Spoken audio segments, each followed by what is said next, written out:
Buongiorno! Today I'm going to be doing my December 2019 wrap up. So I actually read 14 books in December. Like, oh my god, I had such a great reading month in theory, but I actually didn't read that many great books. I 3-starred a lot of books. I DNF'd some books. I only really loved like 2 books this month, so I guess it really is quality over quantity. I can't believe I read so many books and only really 2 of them I really loved. So let's get started. The first book I read was Carols and Chaos by Cindy Astley. I was so excited for this book. It's a Christmas book, but it's like Regency Christmas book, and it's a romance, and I had to DNF this book because it was so weird. The writing style was strange, and I couldn't get into it. I was so confused as to what was going on, and I was really sad about that. The audiobook was really great. It's narrated by, I think, January Lavoie, which is one of my favorite narrators ever. She's the same person who does the Diviner's audiobook, so I was really sad about not liking this book, but I had to DNF it. It was too confusing and weird, and I was reading a lot of the Goodreads reviews, and a lot of people said the same thing, and this book has a pretty low star rating in general, so I don't feel too bad about DNFing this one. Next book I read is The Gentleman's Guide to Getting Lucky by Mackenzie Lee. This is a novella about Monty and Percy. Oh my god, this one was so cute. I listened to the audiobook because it's narrated by the same guy who did The Gentleman's Guide to Vice and Virtue, which was amazing. It was really cute. It was definitely really short. I think it's only like a 2-hour audiobook.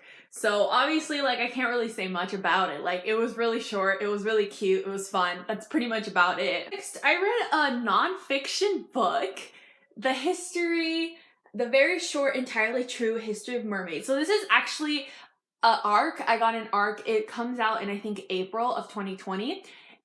This book, I just randomly found it, and it just sounded really interesting. It's basically about, like, mermaid history. Like, throughout history, like sightings of mermaids, different mythologies and legends and stories about mermaids. It was really interesting, and it's also illustrated and really pretty. I highly recommend this book if you love mermaids because it was a really awesome like history lesson, explained really easily too. So if you have a child and they like mermaids, I definitely recommend reading them this one because the illustrations are really pretty and the information is very easy to understand and there's not a whole lot of it. I highly recommend this. I did really love this one. It's a really fun story, and I learned so much about mermaids I didn't know before, and I love mermaids so much. Next, I read a picture book, Hair Love. I am loving picture books so much. Like, I don't know why people just talk down to picture books. Everything that is loved by kids, young women, is always seen as inferior when it's really not. But anyways, this book was actually turned into a short film. You may have seen it. It's a really cute short film. I highly recommend this. I was browsing the bookstore and I saw this picture book, and so I just read it in the bookstore. I mean, it's a picture book. It took me like 5 minutes to read, but it was just so sweet. I love the story, and the illustration is beautiful. It's illustrated by Vasti Harrison, who's one of my favorite artists ever. I love her artwork. She exclusively draws like Black children and women and people, and oh my god, her artwork is beautiful. She's one of my favorite artists. I adore her artwork. It's amazing, and it was great seeing this in this book. The story was really cute, and I love the short film. I highly recommend it if you love the short film. Definitely check out the book that inspired it. Next, The Afterlife of Holly Chase by Cynthia Han. Oh my god, I read this book twice in this month, just back to back. I loved it so much. I feel like I've talked about this book so many times in so many videos, even though I literally just read it. I know, I love The Afterlife of Holly Chase. It was an instant favorite. I just love how original this book is. Like, it took The Christmas Carol and it's added so much to the Christmas Carol story. Honestly, I think this is even better than The Christmas Carol because I also read Christmas Carol in this month and was not a fan. But this book, oh my god, I love it so much. New favorite. I'm definitely going to be reading this for time and time again. Every single Christmas, this is going to be my new book I'm going to reread. Oh my god, I love it. I love it. Everything about this is just incredible. Another picture book, Greta and the Giants. So this is actually about Greta Thunberg, which if you don't know, she's basically like a teen activist who is all about climate change. This picture book is basically like about her fight for climate change, but it's also about people cutting down trees in the forest and damaging the environment.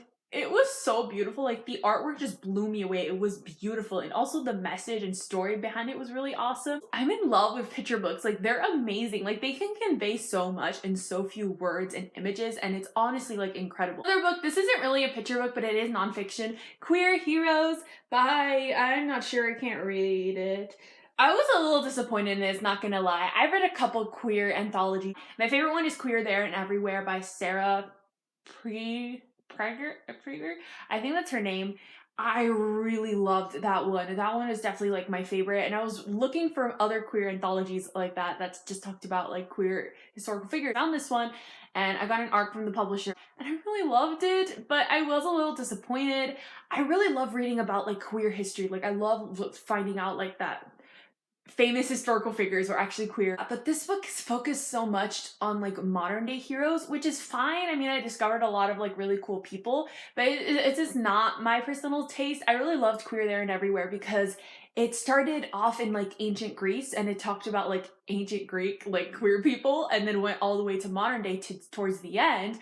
But I think the most like recent person in that book was like Marsha P. Johnson, which is from like the 60s, I believe.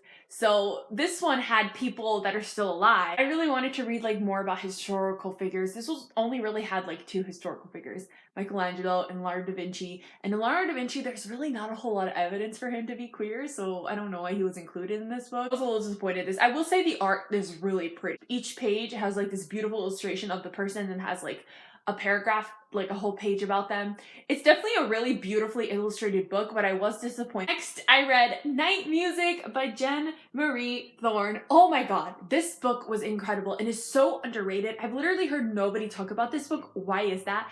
I first found out about this book by Chelsea in Chelsea Darling Reads. She got an arc of this at ALA and she talked about this book being about the classical music world and I was instantly intrigued. I haven't talked a lot about this, but I'm actually a huge fan of classical music, and when I say classical music, I am talking about Mozart and Beethoven, yes, but I also just really love modern songs played only on classical musician instruments. Oh my god, I love it, I love it. This follows the princess of like the classical music world. Like her father is this like world-renowned conductor and he's called everywhere, holds him in high esteem, and then she's the youngest of like 6 siblings. All of her siblings are like huge world-renowned musicians as well. Like her mom even is a pianist and she's so famous and goes on tour everywhere.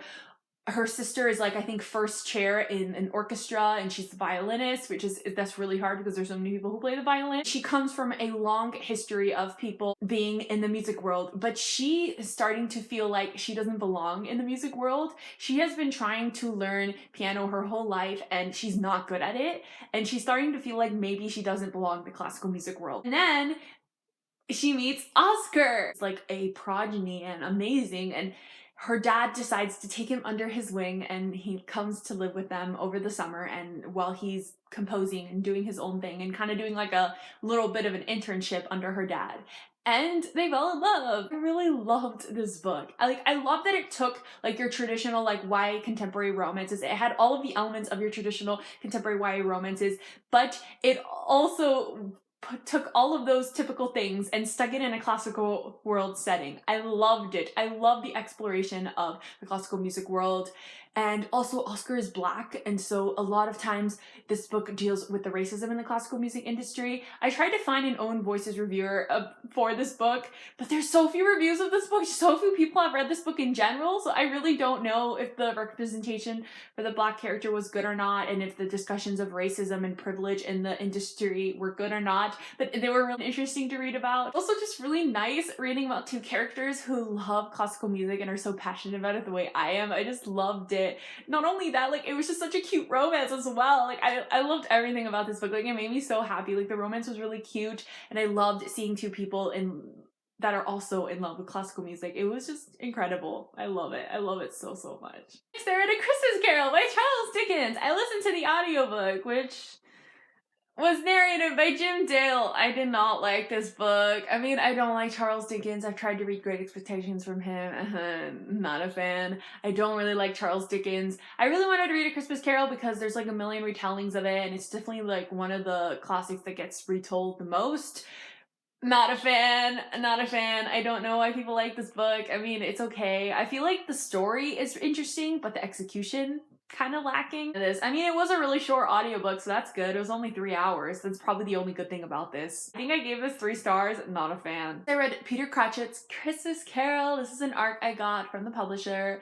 I really love this one. It was a really short novella. It was only like 100 pages, and it's basically like a Christmas Carol, but it follows Peter Cratchit, which is somebody from the original Christmas Carol, and he's like an adult and all grown up. So I really love this one. It was a really interesting take on a Christmas Carol. I love that this focused on a character. It wasn't necessarily a bad person. They just kind of like felt lost in life, and the whole like Christmas Carol thing was helping them get back on track of things. So I really love that. And also the main character is queer, and there's a male-male relationship throughout this like novella, which was really nice. I really like this one. Highly recommend it if you love Christmas Carol retellings, especially like if you're looking for some queer ones, because there's definitely not a whole lot of queer Christmas Carol retellings, so definitely recommend this one. The queer Christmas book I read was Wild Bells by Elena Hulse. This book takes place in Sweden, and it's basically just a Christmas novella about these two girls who meet. One of them is disabled and the other one is not, which I really liked. I mean, there's a mobility aid on the cover, but I was so disappointed by this book. The writing was really bad and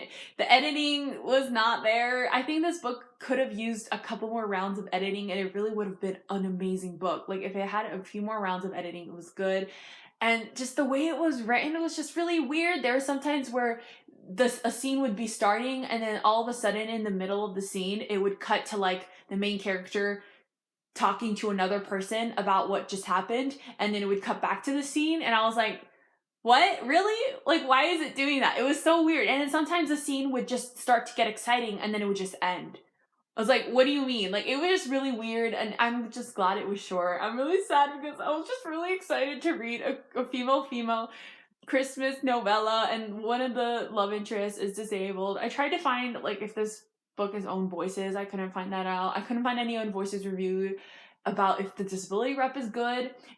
So I can't really say if it's good or not, but it was nice to see a disabled love interest for once. I was really sad about this book, but I still recommend it. I got an arc of this as well. I still recommend it because I was looking on Goodreads and a lot of the reviews for this book were really good. So even though I didn't like it, a lot of people did. So I highly recommend it if you are looking for a queer Christmas book. This is an anthology, How the Duke Stole Christmas by a bunch of authors. I was so disappointed by this book.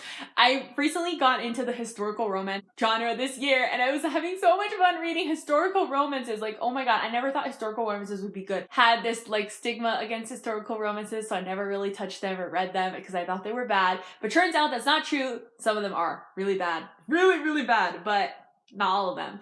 The only really story I liked in this one was Tessa Dare. That story was so cute, and now I really want to read more Tessa Dare books, but the other stories were just, some of them made me kind of angry. There was one of the stories in this where the main character literally says, I am not like other girls, which, I hate that trope so much. And then the love interest describes her. I think that was it Sophie Jordan's story? I think it was Sophie Jordan's story. Oh my god, I hated that one. Well, honestly, I didn't really like most of these anyways. The love interest describes her body as made for pleasure, which, gross. Honestly, I really did not like these books. Oh my god, and the last story I hated the most. I think I gave it 2 stars or 1 star. Basically a Boston employee romance, which I hate. Why is that a thing? That is so gross, and the power dynamics are just, why? Like, he literally fires her because he's bad at her. Like, she's so dependent on him because it's the historical fiction, you know, so, and she has a job somehow and she has to take care of her mom and herself, and she's so dependent on him and her salary, and then he gets mad at her and fires her, and I just, it made me so bad. It made me so mad. I'm so disappointed by this book. I was so excited to read more historical romance and I was so disappointed. I really love the Tessa Dare one. I think I gave that one 4 or 5 stars, but the rest of the stories were bad. Last but not least, I read another picture book, Stars Before Bedtime, a mindful fall asleep book. So I requested this arc from the publisher because it said that it was gonna have like exercises to do to help you sleep while also like, you know, being a picture book. So it just sounded really interesting to me and it was really fun. Basically, each page talks about like different astrological signs and different constellations and the stories and mythologies behind them. So that was really fun. Like, there's definitely a lot of constellations that I know about, but I don't know the full story behind them. So finding that out was really fun. And also each page has like mindfulness techniques and a lot of different like exercises to help you fall asleep. This is geared towards children, but it starts off and it says that that adults could maybe try these as well, because they're not necessarily just for children. They're mindfulness techniques that can help anyone. I just really love that. I really love that this is like a children's book, but you know, it's for adults too. Like, I really love that. Illustrations are really cute as well. And it was really fun learning about like the different mythologies and legends behind constellations that I didn't know about, and also just getting more exercises and whatnot, because you can never have too many mindfulness techniques in your life. Those are all of the books I read in December.